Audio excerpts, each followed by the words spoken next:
السلام علیکم پیارے دوستو، ایسے ہی سچے واقعات سننے کے لیے ہمارے چینل اسلام میں نور کو ضرور سبسکرائب کر لیں۔ بسم اللہ الرحمن الرحیم۔ نبی کریم صلی اللہ علیہ وسلم کی زندگی کا واقعہ۔ جو بھی کوئی مسلمان ہوتا تو وہ آپ صلی اللہ علیہ وسلم کا خادم و جانثار بن جاتا، مگر سب سے زیادہ ہمدرد اور سب سے بڑھ کر آپ کے حامی ابو طالب اور حضرت خدیجہ رضی اللہ تعالیٰ عنہ تھی، اور ان دونوں کی ہی وفات ہو گئی۔ حضور صلی اللہ علیہ وسلم کو ان دونوں کی وفات کا بڑا ملال ہوا۔ کفار مکہ ابو طالب اور حضرت خدیجہ رضی اللہ تعالیٰ عنہ کا بڑا خیال رکھتے تھے، لیکن ان دونوں کے انتقال کے بعد اب کفار مکہ کو نہ کسی کا خیال رہا اور نہ ڈر۔ انہوں نے طے کر لیا کہ جس طرح بھی ہو سکے اب اسلام اور مسلمان کو مٹا دینا چاہیے۔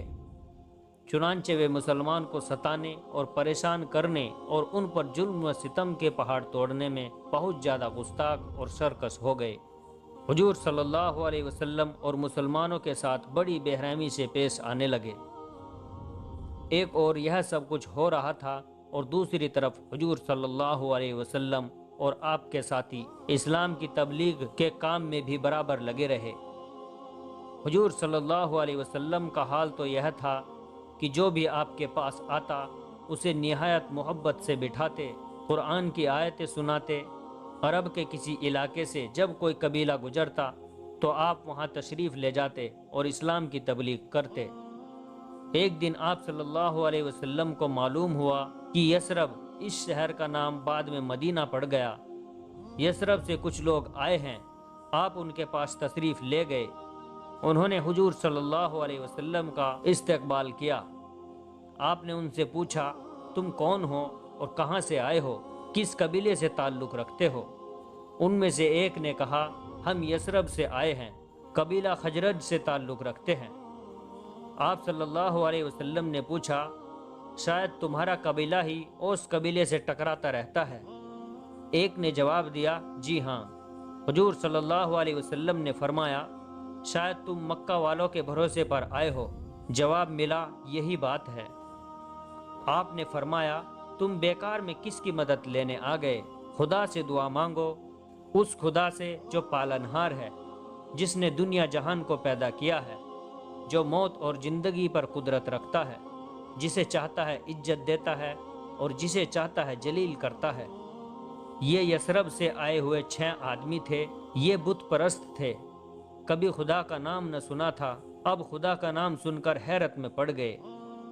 اس میں حیرت کی کیا بات ہے؟ ذرا غور سے سوچو کہ پتھر کے بت خدا نہیں ہو سکتے۔ ان کو تم نے اور تمہارے بزرگوں نے اپنے ہاتھوں سے بنایا ہے۔ جس جگہ تم ان کو رکھ دو گے رکھے رہیں گے، ہرگز حرکت نہ کریں گے۔ خدا تو وہ ہے جس نے کائنات کو پیدا کیا ہے، دن رات بنائے ہیں، ہر چیز پر قدرت رکھتا ہے۔ اس کی عبادت کرو، اس کے سامنے جھکو اور اسی کو سجدہ کرو۔ ان میں سے ایک آدمی نے اپنے ساتھی سے خطاب کرتے ہوئے کہا، جابر، تم نے سنا؟ یہ وہی نبی ہے جس کا ذکر یثرب کے یہودی کرتے رہتے ہیں، کیوں نہ ہم ان کا مذہب قبول کر لیں؟ جابر نے کہا، یہ ہماری خوش قسمتی ہے کہ یہ خود ہمارے پاس آئے ہیں، پہلے ہمیں اسلام قبول کر لینا چاہیے۔ چنانچہ 6 کے 6 آدمی مسلمان ہو گئے۔ حضور صلی اللہ علیہ وسلم کو اس واقعے سے بڑی خوشی ہوئی۔ آپ سب کو ساتھ لے کر اپنے مکان پر آئے اور جتنا بھی اس وقت قرآن نازل ہوا تھا وہ انہیں بتاتے ہوئے کہا، تم یثرب چلے جاؤ اور وہاں اسلام کی تبلیغ کرو۔ وہ سب کے سب اسی دن یثرب چلے گئے، کیونکہ یہ لوگ یثرب سے مکہ والوں کے پاس مدد حاصل کرنے کے ارادے سے آئے تھے اور مکہ کے سرداروں سے ملاقات کیے بنا واپس چلے گئے۔ اس لیے مکہ والوں کو بڑا تعجب ہوا۔ ان کی سمجھ میں نہ آیا کہ ایسا کیوں ہوا۔ انہیں یہ معلوم نہ تھا کہ وہ مسلمان ہو کر چلے گئے، پھر بھی انہیں کچھ شک ہوا۔ اس وقت تک کفار قریش کی بے رحمی اور ظلم کافی بڑھ گیا تھا۔ وہ جب موقع پاتے حضور صلی اللہ علیہ وسلم کو ستاتے، پر آپ یہ کہ صبر و شکر کے ساتھ اپنا کام کرتے رہتے۔ ایک دن حضور صلی اللہ علیہ وسلم تشریف لے جا رہے تھے کہ کسی ظالم نے پیچھے سے آ کر مبارک سر پر خاک ڈال دی اور بھاگ گیا۔ آپ اسی حالت میں تشریف لے گئے۔ آپ صلی اللہ علیہ وسلم کی صاحبزادی حضرت فاطمہ رضی اللہ تعالی عنہا نے دیکھا تو پانی لے کر آئی اور آپ کا سر دھلانے لگی۔ وہ سر دھلاتی جاتی تھی اور روتی جاتی تھی۔ حضور صلی اللہ علیہ وسلم کی نظر اٹھی۔ آپ نے حضرت فاطمہ کو تسلی دیتے ہوئے کہا، میری لخت جگر، رو نہیں، خدا تمہارے باپ کو بچا لے گا۔ فاطمہ رضی اللہ تعالی عنہا نے روتے ہوئے کہا، لیکن یہ کفار آپ کو ستاتے کیوں ہیں؟ آپ نے کہا، فاطمہ، ان کی آنکھیں ہیں مگر دیکھتے نہیں، یہ نہیں جانتے کہ میں کون ہوں۔ جس دن یہ سمجھ جائیں گے اسی دن ظلم و ستم چھوڑ دیں گے۔ میری بیٹی، ہمیشہ ہر دور میں ہر نبی پر اس کی قوم سختیاں کرتی رہی ہیں۔ تو رنج و غم نہ کیا کر، کیونکہ یہ سختیاں کچھ دنوں کی ہیں۔ حضرت فاطمہ رضی اللہ تعالی عنہ خاموش ہو گئی۔ اتفاق سے اسی دن حضرت خباب بن اسد رضی اللہ تعالی عنہ آ گئے۔ یہ وہی خباب تھے جن پر قریش نے بہت سختیاں کی تھی۔ انہوں نے حضور صلی اللہ علیہ وسلم کو سلام کیا۔ آپ نے سلام کا جواب دیا۔ وہ حضور صلی اللہ علیہ وسلم کے پاس بیٹھ گئے اور پوچھا کہ حضور مبارک سر کیوں دھویا جا رہا ہے؟ آپ نے فرمایا، کسی نے میرے سر پر خاک ڈال دی ہے، اس لیے دھو رہا ہوں۔ انہوں نے آپ سے عرض کیا، اے اللہ کے رسول، قریش سختیاں کرنے میں حد سے آگے بڑھ گئے ہیں، آپ ان بدبختوں کے لیے بد دعا کیوں نہیں کرتے؟ یہ سن کر آپ کا چہرہ مبارک لال ہو گیا۔ آپ صلی اللہ علیہ وسلم نے فرمایا، خباب، کیا اپنی ہی قوم کی سختیوں سے تنگ آ کر بد دعا کروں کہ اگلے لوگوں کی طرح میری قوم بھی برباد ہو جائے؟ اللہ کی قسم، میں ہرگز بد دعا نہ کروں گا، یہ خدا کا کام ہے، خود پورا کرے گا۔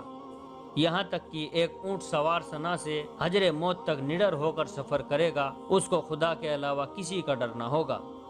حضرت خباب رضی اللہ تعالی عنہ چپ ہو گئے۔ آپ صلی اللہ علیہ وسلم نے مبارک سر دھو کر حضرت فاطمہ کو گود میں لیا اور تسلی دی اور تھوڑی دیر بیٹھ کر چلے گئے۔ ایک دن حضور صلی اللہ علیہ وسلم خانہ کعبہ تشریف لے گئے۔ وہاں بہت سے مشرک کفار بیٹھے ہوئے تھے۔ ابو جہل، عتبہ، ابو لہب اور ابو سفیان بھی موجود تھے۔ حضور صلی اللہ علیہ وسلم کو دیکھ کر ابو جہل نے مذاق اڑانے کی غرض سے کہا، اے عبد مناف، اے ہاشمیوں، دیکھو یہ تمہارا نبی آ گیا۔ عتبہ نے خلی اڑانے کے لیے کہا، ہمیں کیا انکار ہے، کوئی نبی بن بیٹھے یا کوئی فرشتہ بن جائے۔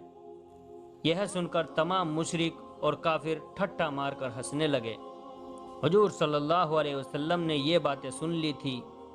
آپ نے عتبہ کو خطاب کر کے کہا، عتبہ، تو بڑا سرکش ہو گیا ہے، تو نے کبھی خدا اور اس کے رسول صلی اللہ علیہ وسلم کی حمایت نہ کی، ہمیشہ اپنی ضد پر اڑا رہا، مگر سن لے کہ تیرے ہنسنے کا زمانہ ختم ہونے کے قریب ہے۔ اس کے بعد آپ صلی اللہ علیہ وسلم ابو جہل کی طرف مخاطب ہوئے۔ آپ نے فرمایا، ابو جہل، تیرے لیے وہ وقت آ رہا ہے کہ ہنسے گا کم اور روئے گا زیادہ۔